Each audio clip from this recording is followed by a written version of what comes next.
Archive 006, The Sleeping Giant. November 14th, 1977. East Antarctica. Official records describe the evacuation of Borealis Station 9 by shifting Antarctic ice that caused structural damage. The facility was abandoned. Its research was discontinued, and all 17 members of the scientific team were returned safely to their respective countries. At least that is what the public record states. Recovered Obsidian Horizon documents provide a different account. Borealis Station 9 had been constructed above an isolated region of East Antarctica. The ice there was considered unusually stable, safe. The station's official purpose was to study deep glacial formations. Its actual purpose was more specific. 3 years earlier, orbital instruments had detected a repeating seismic signal beneath the ice. It appeared once every 72 hours. Always at the same interval, same location. The signal was extremely weak, but it was too regular to be natural, and it originated nearly 4 kilometers beneath the surface. Initial drilling began in January 1977. For the first 8 months, researchers found nothing unusual. The ice cores were clean. Geological readings remained consistent.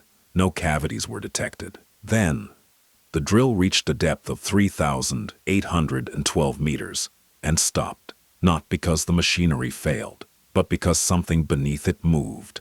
The entire cable rose nearly 2 meters before dropping back into the shaft. Operators believed they had struck a pocket of pressurized gas, but no signs could be recorded by the equipment.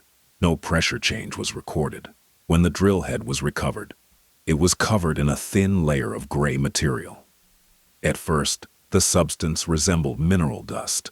Under magnification, however, each particle contained a repeating structure resembling biological cells. No known mineral or organic material matched the sample. Its classification remained inconclusive. The substance also reacted to temperature. When warmed above freezing, the particles contracted. When cooled, they expanded again.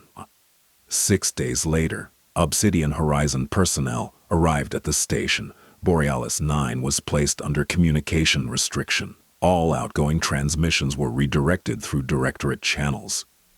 Drilling continued. On September 3rd, seismic instruments registered the first major event. A vibration traveled upward through nearly 4 kilometers of ice. It lasted 11 seconds. Every person inside the station felt it. Metal tables shifted. Lights flickered. Several researchers reported sudden pressure inside their ears and behind their ribs. One member of the team later described the sensation as standing above an enormous heartbeat. 72 hours later, it happened again. This time, microphones lowered into the shaft captured a low-frequency sound. Standard equipment could not reproduce it clearly. At normal speed, the recording sounded like distortion. When accelerated, it resembled a long exhalation. At the time, Obsidian Horizon analysts were unable to identify the sound. Researchers were ordered not to reproduce the signal.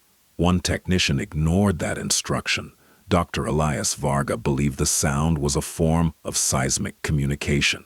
Years later, a Directorate review compared the Borealis recording with low-frequency material recovered beneath Shaft 7 in northern Romania. A partial match was identified.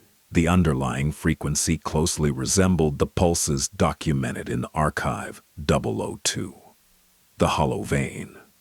The match was incomplete, but close enough for both incidents to be placed under joint observation.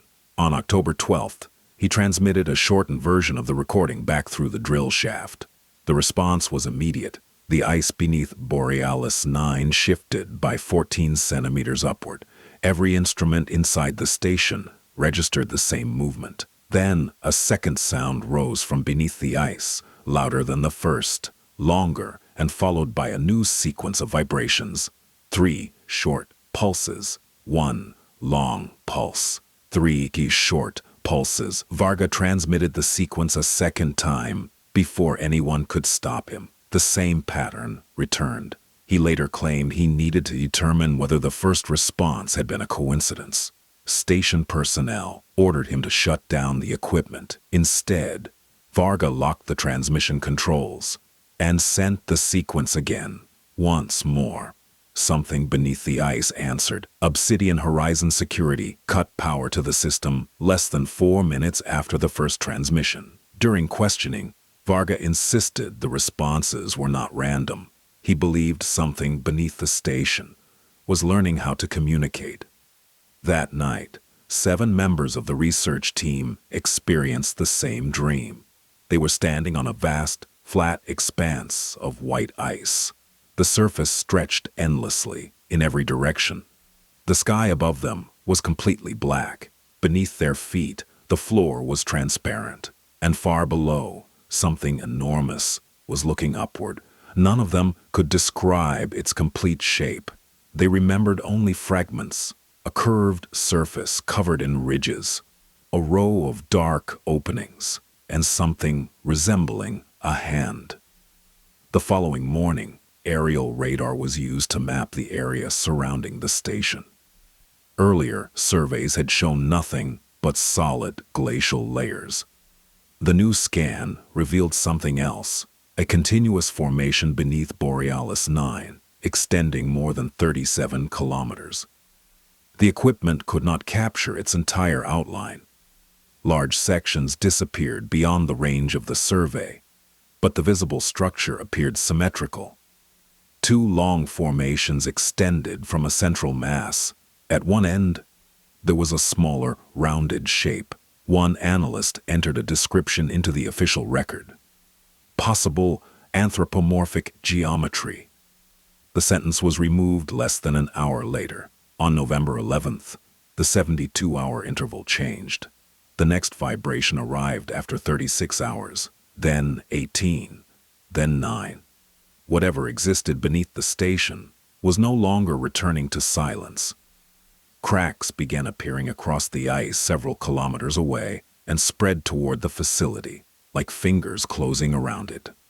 The evacuation order was issued at 2:10 local time on November 14th. Of the 17 researchers assigned to Borealis 9, 12 reached the transport vehicles. 3 were reported missing inside the station. 1 died during the evacuation. Doctor Elias Varga refused to leave. The final recovered security footage shows him standing beside the open drill shaft. The walls are shaking. Emergency lights flash around him. A voice over the intercom orders him to evacuate. Varga does not respond.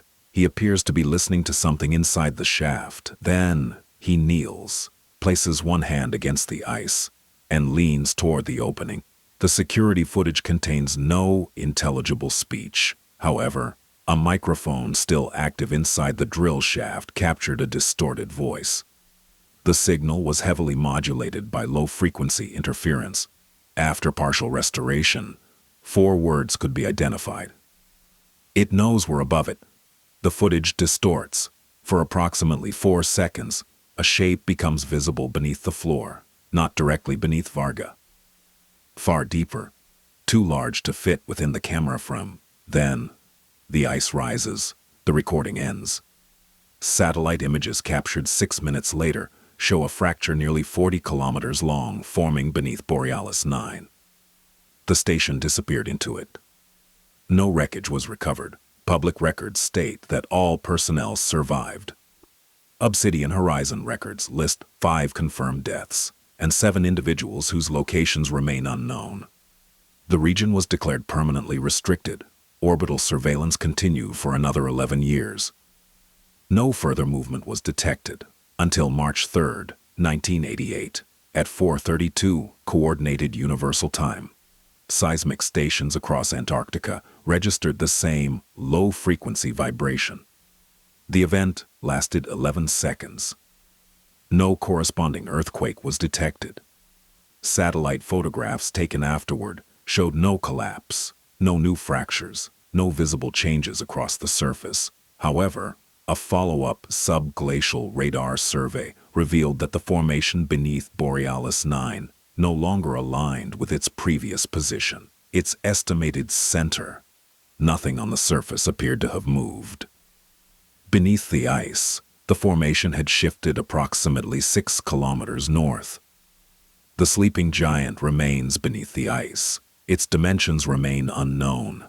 Its biological classification remains impossible, and Directorate monitoring stations continue to detect acoustic activity at irregular intervals.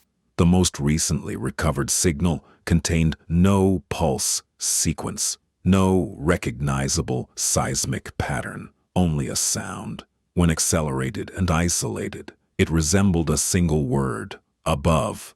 Archive status: active monitoring, containment status, unconfirmed, related incident pending declassification. Next archive available, Archive 007, title withheld, Obsidian Horizon Directorate. We delay the inevitable.